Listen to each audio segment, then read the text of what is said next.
Je l'ai dit, on va terminer le ZCL avec deux femmes. On commence par celle-là, bien coiffée aujourd'hui. Elle n'a pas de mari-tête. Le mari-tête est de l'autre côté. Hier, il y avait un super mari-tête. Hein, ouais. Comment s'appelait la dame? Estelle Kwesi, c'est une modéliste. Ouais, très jolie. C'était top. Bon, alors, bonjour. Bonjour. Alors, aujourd'hui, le pas à pas, on va commencer par quoi? Alors, je crois que nous sommes tous préparés, épreuve après épreuve, année après année. Et j'ai raconté la dernière fois que j'avais vécu à l'âge de 15 ans une magnifique présence. Et c'est vrai que pour moi, je croyais que c'était un rêve. Bon, quelques années après, je verrai que ce n'est pas un rêve du tout. Et à l'âge de 19 ans, quelques mois après que ma tante m'ait mise dans un appartement, je me suis retrouvée toute seule, donc j'étais jeune adulte. Je me suis retrouvée à l'hôpital et je n'ai jamais su jusqu'à présent, hein, je n'ai jamais su qui m'avait amenée à l'hôpital. Et en fait, quand je me suis réveillée, le médecin me dit que vous auriez dû mourir. Vous êtes un vrai miracle. Et là, je ne comprends pas. Et il me dit que j'avais une pleurésie et que vu dans l'état physique dans lequel j'étais, il m'était impossible d'être là. Qu'est-ce qui t'est passé? J'ai eu une pleurésie et j'étais... je peux pas. Mais j'ai 3 jours, en fait, de ma vie. 3 jours. C'est un trou noir. C'est vraiment un trou noir. J'ai même pensé à faire de l'hypnose il y a très longtemps. Et puis, du coup...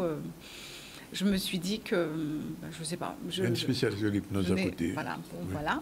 Mais il y a 3 jours de ma vie, à l'âge de 19 ans, ou 3 jours où c'est un trou noir. Voilà, c'est un trou noir. Donc j'ai accepté le fait que le médecin me dise que j'étais un miracle, mais je n'ai pas compris à l'instant T vraiment ce que ça voulait dire un miracle. Je me suis dit, bon, j'étais sauvée, tant mieux, puis voilà, quoi, je suis partie. Quelque temps après, j'ai rencontré quelqu'un avec qui j'ai vécu pendant 8 ans, et 8 ans de vie, un bonheur parfait, vraiment. Et j'appelle ce moment le temps de repos, vraiment, où j'ai eu l'impression que mes assaillants, que tous mes agresseurs avaient été mis de côté, que quelque part, c'était un moment de répit pour moi. Et j'ai vécu vraiment un amour alors inconditionnel, on pourrait dire aussi, mais c'est un amour sans... C'est quelqu'un qui m'a aimé, qui m'a porté, qui m'a mis sur un piédestal, qui m'a vraiment tout donné, sans intérêt, qui m'a guidée, vraiment, qui m'a guidée et qui m'a permis de comprendre que j'étais quelqu'un, que je n'étais pas celle dont on parlait quand j'étais petite, et il n'y avait pas de violence, donc vraiment, j'ai vécu 8 années vraiment de bonheur. Et un jour de Pentecôte, je me suis réveillée et je me suis révélée à moi-même en regardant une émission. Je pense que je me suis endormie et en me réveillant, c'est comme si j'avais eu l'esprit qui avait été réveillé. J'ai compris qu'à l'âge de 8 ans, ce que j'avais subi, c'était un viol et que j'avais été violée par mon beau-père. Et je pense que mon subconscient l'avait vraiment enfoui pour me protéger. Je pense que c'est souvent ce qui se passe dans les violences les plus tragiques. On essaye de penser à autre chose. Voilà. Et le subconscient m'a un peu... Mais qu'est-ce que vous avez appelé subconscient? Alors, c'est le pouvoir de nos pensées. Il faut savoir que le subconscient gouverne nos vies. Et le subconscient, en fait, il fonctionne sans raisonnement logique. Et il va accepter, en fait, il accepte les suggestions, qu'elles soient vraies ou fausses. Et il les intègre comme des vérités. C'est-à-dire qu'on va parler de faux raisonnement. Et le faux raisonnement, pour moi, c'est lorsqu'on vous dit que vous n'êtes pas intelligent, que vous êtes bête, que vous n'allez jamais y arriver, que, je sais pas moi, vous voulez devenir chef d'entreprise. Oh, toi, chef d'entreprise, non mais t'as pas l'épaule.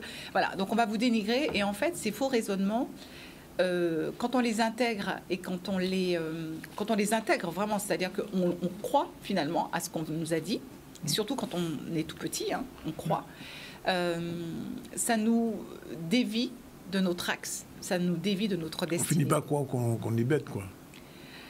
Oui, parce qu'en fait, moi, tout le temps, je me suis dit, bon, j'y arriverai pas. Je me suis dit, bon, on m'a dit que de toute façon, j'étais pas belle, que j'étais pas ci, que j'étais pas là. Et en fait, je me suis révélée, moi, j'ai passé mon permis moto, j'ai passé mon permis voiture, j'ai eu du premier coup, j'ai repris mes études. Il y a eu tellement de choses qui me sont arrivées que je me suis dit, je suis capable, enfin, Donc, les mauvaises choses qu'on m'avait dites, les mensonges qu'on avait mis sur mon dos, qu'on m'avait fait porter toute ma vie, m'ont été révélés que c'était faux. Donc, mais j'avais encore du travail parce qu'en fait, ça détruit quelqu'un. Vraiment, ça détruit quelqu'un.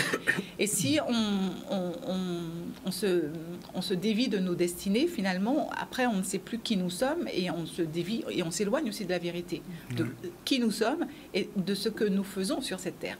Quelle est notre mission? Parce qu'on a tous une mission, quelle qu'elle soit. Voilà, c'est pour ça que je dis que nous sommes tous préparés et je pense vraiment que les épreuves nous préparent. Oui. Vraiment. Alors, quand vous dites réveiller comment? Alors moi, je pense profondément, et c'est par ma foi, vraiment avec tout ce qui m'est arrivé, parce que j'étais sauvée à plusieurs reprises, et c'est vraiment à l'âge de 47 ans que j'ai pris connaissance de tout ce qui était miracle, de tout ce qui était de ma vie, en fait. Et je me dis vraiment que s'il n'avait pas été là, je ne serais pas là. Et je pense que nous sommes tous endormis, et il y a un moment donné, il n'y a que Dieu qui peut nous réveiller, d'une façon ou d'une autre. Alors il y a des gens qui ne sont jamais réveillés, hein, mais nous sommes tous réveillés. Et c'est vrai, cette force que j'ai puisée dans l'amour que j'ai eu petite, ce cœur que j'ai voulu expulser tout le mal qu'on m'avait fait au fur et à mesure, pour que mon cœur devienne le plus pur possible, le plus pur, le plus intègre. C'est vrai que je me définis comme ça aussi. Je pense que ça m'a sauvée. Et si je suis arrivée là, je pense que beaucoup d'autres personnes peuvent y arriver. Ils peuvent. D'accord. Ils peuvent. Alors, peut-être une petite anecdote pour conclure? Ah oui, quelque chose de très sympa. Je devais avoir 20 ans et j'étais avec mon amie Yasmina. Nous sommes allés aux Acédiques. À l'époque, c'était les Acédiques. Maintenant, c'est Pôle emploi pour les jeunes. Elle regarde une annonce et elle me dit ah, tiens, délégué médical. Et là, je lui dis, mais non, c'est un bac plus 2. Moi, j'ai même pas le bac, donc non, pas possible. Alors, petite aventure quand même. Il faut juste savoir que 11 ans après, je vais devenir délégué médical. Hein. Donc, c'est toujours les mêmes conditions d'obtention du bac. Et elle me dit après, bah, tiens, il y a une annonce pour être délégué pharmaceutique ou technico-commercial santé. Et là, je dis, bon, pourquoi pas? Et elle me dit, mais tente. Je dis, oui, mais là, il faut le bac. Je dis, mais tente. Donc, j'ai prié. J'ai beaucoup prié, et avec le cœur. Et là, j'ai dit, Seigneur, si c'est ta volonté, il faut que je fasse quelque chose. J'ai besoin de reprendre le cours de ma vie. Ma tante m'a arrêtée au bac en janvier. Un jour, tu vas plus au lycée. Et là, j'ai tenté, j'ai appelé l'école. Et j'ai eu une incroyable vérité, vraiment sur une feuille posée, vraiment un justificatif qui validait un bac G3 que je n'avais pas. Ah bon? Non, mais c'est pour ça que je vous dis, ma vie est tout un miracle. Et vraiment, il y a des choses, moi je suis sûre, moi j'appelle à témoin à toutes ces personnes qui me voient, qui me regardent. Regardez toutes les épreuves par lesquelles vous êtes passés, toutes les choses impossibles dans lesquelles vous étiez, et regardez par où vous êtes passés, et dites-vous si vraiment, de vous-même, vous auriez pu vous sortir de là seul. Et après, je crois qu'on pourra avoir un débat. Ça, c'est clair. Et donc voilà, et j'ai été prise dans cette formation. J'ai été première de ma promo. J'ai eu mon job avant même d'avoir été diplômée. Et je fus numéro 1 France pour ce laboratoire, alors que c'était ma première formation. Et vraiment, quand je suis arrivée sur le secteur, c'était 11 départements. Et le secteur avait été bousillé. Excusez-moi, je connais le nom du monsieur, je ne veux pas le dire, mais il avait bousillé le secteur, je ne sais pas pourquoi. Et quand je suis partie au bout de 2 ans de ce secteur, parce qu'après j'ai été chassée par d'autres laboratoires, mes pharmaciens m'appelaient le soleil. Ils étaient tellement désolés que je parte parce que vraiment, en plus de mon sourire, voilà, parce qu'antillaise, voilà, on apporte le sourire quand même dans le cœur des gens. J'avais cette envie de réussir et je voulais absolument défaire tout ce qui avait été dit et fait sur ma tête, tout simplement. Oui. Voilà. Ça veut dire que l'univers, quand même, vous protégeait, j'imagine. Ah, la main de Dieu était sur moi, c'est clair. Et la main de Dieu est sur chacun d'entre vous. Donc, si vous demandez à ce que Dieu vienne vous protéger, il est là, il vient. Alors, voilà. Quel est le dernier mot on peut dire aux téléspectateurs? Vraiment, je dis que le résultat, que ce que toi tu vis en ce moment, que tu me regardes, enfant, adulte, jeune adulte, ancien, peu importe, Le résultat de ta vie, c'est le résultat de tes pensées passées.